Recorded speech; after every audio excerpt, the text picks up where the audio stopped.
Saudara kaum muslimin dan muslimat rahimakumullah,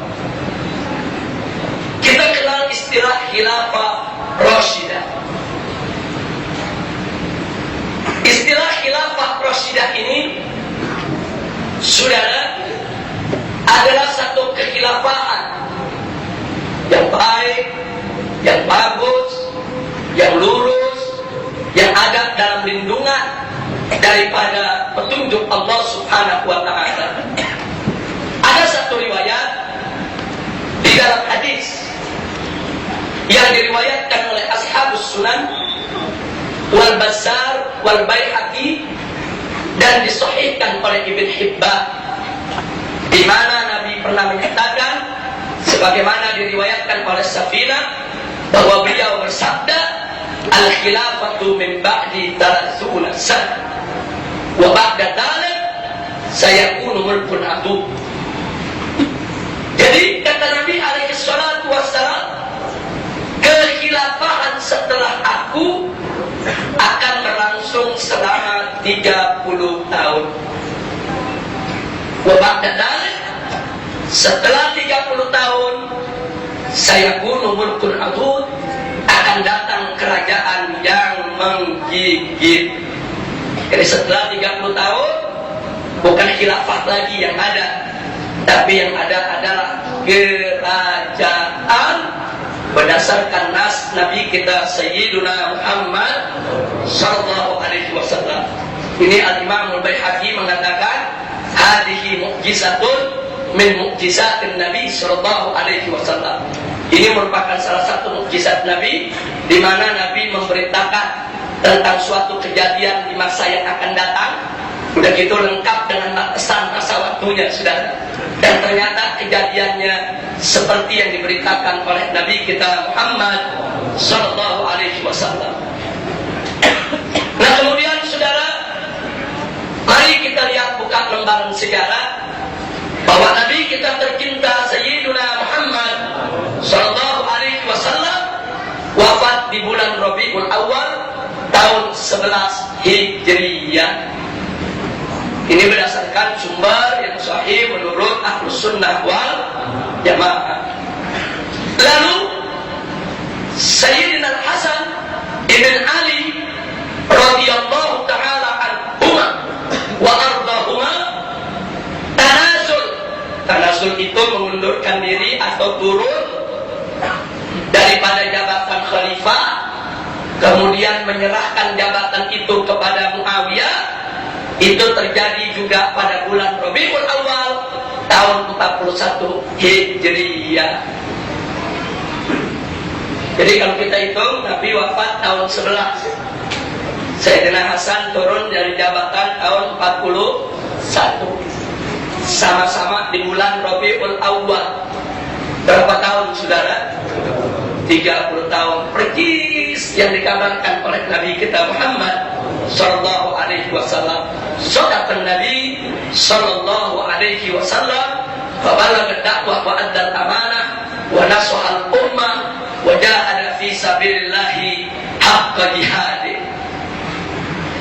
Bahkan saudara, ada lagi hadis yang lain bicara tentang istilah khilafah rasyidah, bahwa Nabi pernah mengatakan, alaikum bisunnati wa sunnatil khulafa'ir rasyidin al-mahdiyyin. Jadi wajib atas kamu sekalian untuk berpegang teguh kepada sunnahku dan sunnah para khulafa rasyidin.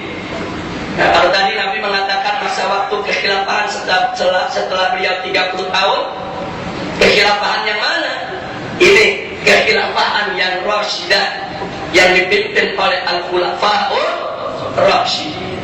Hadis ini diriwayatkan oleh al-Imam Tirmidzi wa Abu Daud wa Ibn Majah wa Ahmad wa hasanahu Abu Nu'aim, dan dihasankan hadis ini oleh Abu Nu'aim al-Asbahani rahimahullahu ta'ala.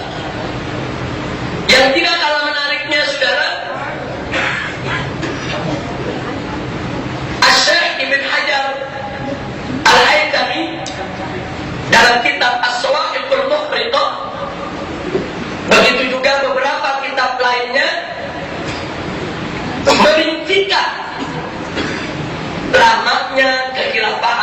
masing-masing khulafa. Pertama yaitu kekhilafahan Abu Bakar, kemudian Umar, kemudian Utsman, kemudian Ali, kemudian Al-Hasan. Di mana kekhilafahan Abu Bakar berlangsung 2 tahun 3 bulan 10 hari. Kekhilafahan Umar berlangsung 10 tahun 6 bulan 5 hari.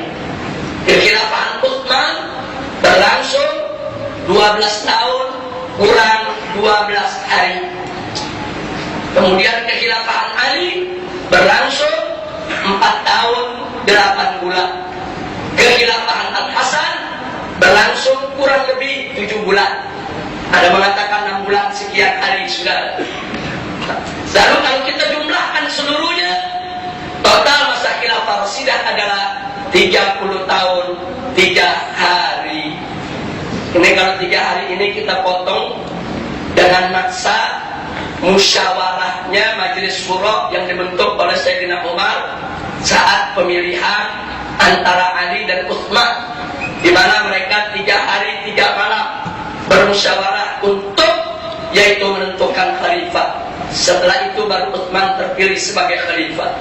Jadi kalau kita lihat bahwa kekhilafahan Sayyidina Abu Bakar Siddiq, wa Sayyidina Umar ibn Khattab, wa Sayyidina Utsman ibn Affan, wa Sayyidina Ali ibn Abi Thalib, wa Sayyidina Hasan ibn Ali radhiyallahu anhum, mereka yaitu kekhilafahannya semua berlangsung selama 30 tahun persis sebagaimana yang dikabarkan oleh Nabi kita Sayyiduna Muhammad sallallahu alaihi wasallam. Nah, kenapa ini perlu saya tekankan? Karena banyak orang mengatakan khulafa Rasyidin cuma 4, Abu Bakar, Umar, Utsman, Ali. Mereka lupa dengan yang satu, saudara, yaitu Sayyidina Hasan ibn Ali yang naik sebagai khilafah dengan jalan yang sah. Beliau tidak kudeta, beliau tidak memaksa orang untuk membaiat. Orang yang mengatakan Sayyidina Hasan gak usah dihitung karena masanya terlalu sebentar, tidak sampai 1 tahun. Saudara, orang jadi khalifah walaupun sehari tetap khalifah. Gak boleh diabaikan begitu aja. Apalagi Sayyidina Hasan melakukan hal yang luar biasa, sebagaimana pernah dikabarkan oleh Nabi, mengislahkan kaum muslimin yang bertempur menumpahkan darah ketika itu, saudara. Jadi kalau ada yang bilang Sayyidina Hasan gak usah disebut karena kurang dari 1 tahun, jawabnya yang namanya khalifah walaupun 1 hari tetap khalifah. Kalau ada yang mengatakan Sayyidina Hasan selama waktu yang singkat nggak melakukan hal yang besar, tunggu dulu, saudara. Amul Wahdah, tahun persatuan, di mana beliau menyatukan antara pendukung Muawiyah dan pendukung ayahnya Ali bin Abi Thalib, itu merupakan peristiwa besar dalam sejarah umat Islam, saudara. Jadi jangan coba-coba meremehkan jasa Al-Hasan. Karena itu tidak patut untuk kita menyingkirkan Sayyidina Hasan daripada kekhilafahan Rasyidiyah, padahal itu yang sudah dikabarkan oleh Nabi kita Muhammad sallallahu alaihi wasallam. Jadi kalau bicara siapa khulafaur Rasyidin, Abu Bakar, Umar, Utsman, Ali, wal Hasan radhiyallahu taala anhum, berdasarkan nas dari Nabi kita Sayyiduna Muhammad sallallahu alaihi wasallam. Inilah akidah, inilah keyakinan yang selama ini diyakini, disepakati oleh Ahlus Sunnah wal Jamaah. Jadi kalau ada yang coba-coba mengatakan selain ini, saudara, mereka tidak termasuk kaum Sunniyin. Nah, jadi barang siapa yang tidak mengakui Sayyidina Hasan sebagai khalifah, dia bukan Ahlus Sunnah, saudara. Dari mana datangnya Ahlus Sunnah? Nah, dia mesti lihat dulu, yaitu daripada usul mazhab Ahlus Sunnah wal Jamaah sudah tersistem dengan rapi, teratur dengan rapi. Inilah salah satu di antaranya. Alhamdulillahirabbil alamin.